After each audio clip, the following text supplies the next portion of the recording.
누나, 괜찮아? 어디 아파? 아니 어제 에어컨 앞에서 하루 종일 있었더니 감기 걸렸나 봐. 요즘 날이 많이 덥긴 하지. 근데 괜찮아?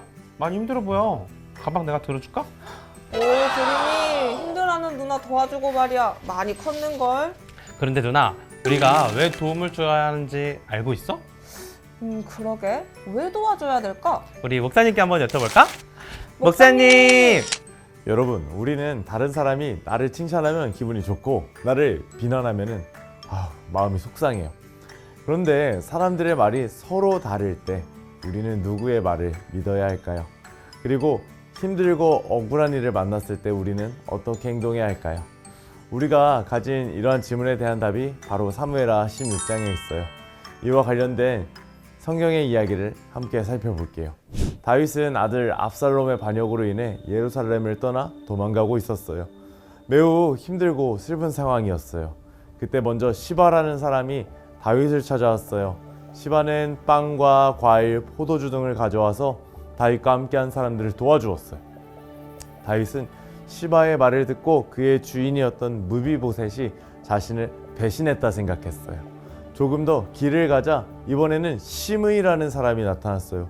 시므이는요, 다윗을 향하여 돌을 던지고 심한 말로 저주하기 시작했어요. 다윗의 부하들은 화가 나서 당장 시므이를 혼내주자 말했어요. 하지만 다윗은 그렇게 하지 않았어요. 오히려 혹시 하나님께서 허락하신 일일지도 모른다 라고 말하며 하나님의 뜻을 먼저 생각했지요.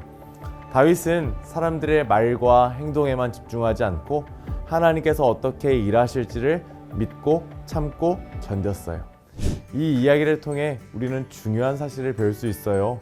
하나님의 사람은 상황이나 사람의 말에 휘둘리기보다 하나님의 말씀과 하나님의 뜻을 따라 살아야 한다는 거예요.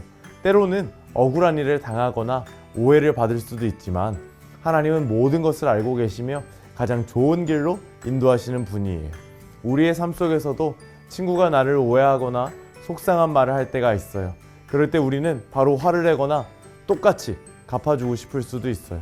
하지만 하나님은 먼저 하나님의 말씀을 기억하며 사랑과 인내로 행동하기를 원하세요.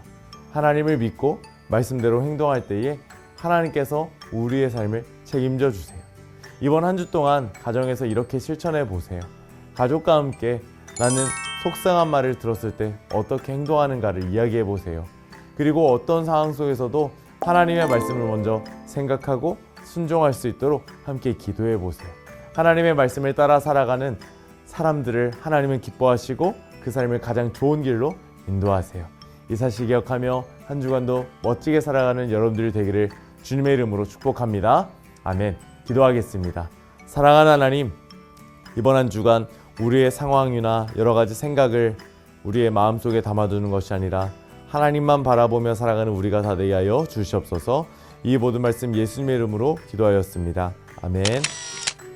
우리는 하나님의 사람이라 도와주며 살아야 하는구나. 맞아, 하나님의 사람은 말씀을 따라서 섬기는 삶을 살아야 한다는 것을 잊지 말아야겠어. 지금 영상을 보고 있는 친구들도 가족들과 함께 하나님의 말씀을 따라 어떻게 섬길 수 있는지 이야기를 나눠보도록 해요. 그리고 하나님의 말씀을 따라 섬기는 삶을 살아야 한다는 것을 기억하며 섬기며 살아가는 우리 가족이 되게 해주세요 라고 함께 기도해요. 그럼 다음 시간에 또 만나요. 안녕.